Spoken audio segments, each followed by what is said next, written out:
ఆహారంలో ఆకుకూరల ప్రాధాన్యం తెలియంది కాదు. ప్రతిరోజు ఆహారంలో ఆకుకూరలు చేర్చాలంటూ సూచిస్తుంటారు నిపుణులు.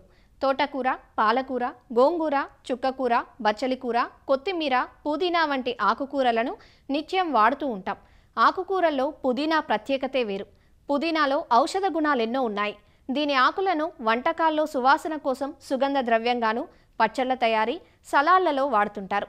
ఇంతటి ప్రాధాన్యత ఉన్న పుదీనాకు సంవత్సరమంతా డిమాండ్ అధికంగా ఉంటుంది. ఒకసారి నాటుకుంటే 2-3 సంవత్సరాల పాటు సాగు చేయవచ్చు. బహువార్షిక మొక్క అయిన పుదీనా సాగులో పాటించాల్సిన యాజమాన్యం గురించి ఈరోజు అన్నదాతలో చూద్దాం.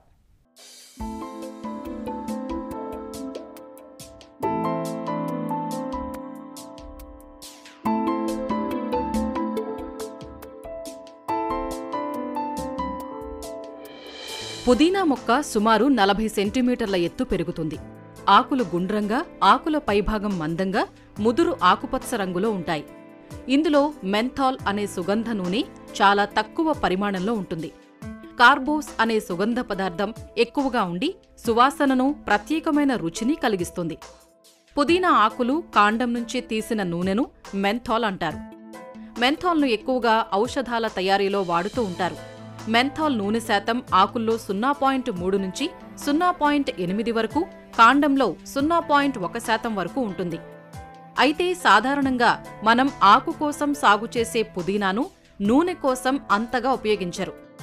అదే మెంథాల్ నూనె కోసం సాగు చేయాలంటే కొన్ని ప్రత్యేక పుదీనా జాతులు ఎంచుకోవాలి.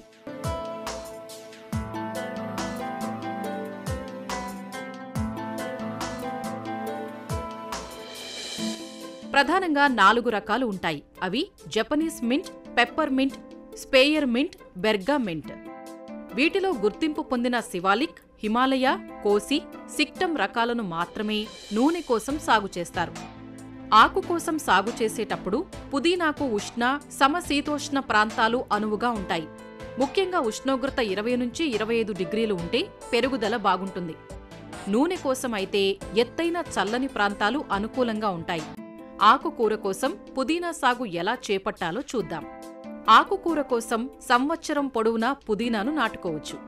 పుదీనా సాగుకు సారవంతమైన, అధిక సేంద్రియ పదార్థం గల తేలికపాటి ఇసుక నేలలు, మురుగునీరు పోయే తేలికపాటి ఒండ్రు నేలలు అనుకూలంగా ఉంటాయి. నీరు నిలిచే నల్లరేగడి నేలలు సాగుకు పనికిరావు.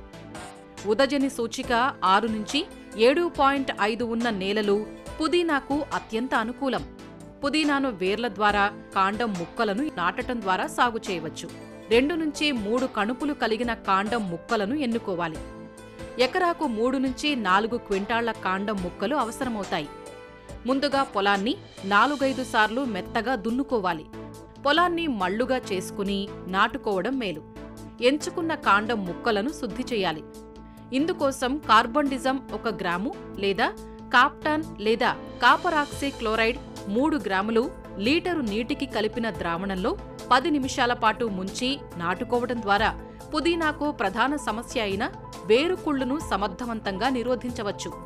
కాండం ముక్కలను వరుసల మధ్య 30 లేదా 45 సెంటీమీటర్లు, వరుసలో మొక్కల మధ్య 10 సెంటీమీటర్ల ఎడంతో 1 నుంచి 2 సెంటీమీటర్ల లోతులో ఒక కణుపు తప్పనిసరిగా భూమిలో ఉండేలా నాటుకోవాలి. ఇవి చిగుర్లు తొడిగి తీగలు సాగుతాయి. పుదీనాకు ఎరువులను సకాలంలో వెయ్యాలి. ఆఖరి దుక్కిలో ఎకరాకు 5 టన్నుల పశువుల ఎరువు, 20 కిలోల నత్రజని, 85 కిలోల భాస్వరం, 10 కిలోల పొటాషిచ్చే ఎరువులు వెయ్యాలి. కలుపును ఎప్పటికప్పుడు నిర్మూలించుకోవాలి. పుదీనాకు నీటి తడుల విషయంలో జాగ్రత్తలు అవసరం. నీరు తక్కువైతే పెరగదు. అదే నీరు ఎక్కువైతే వేరుకుళ్లు సోకుతుంది. కాబట్టి పుదీనాకు వాతావరణ పరిస్థితుల్ని అనుసరించి నీటి తడులను సక్రమంగా అందించాల్సి ఉంటుంది. సాధారణంగా ప్రతి 7 నుంచి 10 రోజులకు ఒకసారి నీటి తడులను ఇవ్వాలి. పుదీనాలో రసం పీల్చు పురుగులు, ఆకు తినే పురుగులు కనిపిస్తుంటాయి. వీటి నివారణకు మలాథియాన్ లేదా డైమిథోయేట్ 2 మిల్లీలీటర్లు లీటరు నీటికి కలిపి పిచికారీ చేయాలి. పుదీనా నాటిన 40 రోజులకు మొదటి కోత వస్తుంది. తర్వాత ప్రతి 30 రోజులకు ఒక కోతను తీసుకోవచ్చు.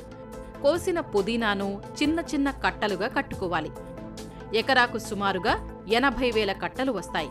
వాతావరణ పరిస్థితులు అనుకూలంగా ఉంటే పుదీనా నుంచి సంవత్సరానికి 10 నుంచి 11 కోతలు వస్తాయి. ఇలా 2 సంవత్సరాల పాటు నిరాటంకంగా పుదీనాను పొందవచ్చు. తర్వాత మొక్కలను పీకి తిరిగి నాటుకోవలసి ఉంటుంది.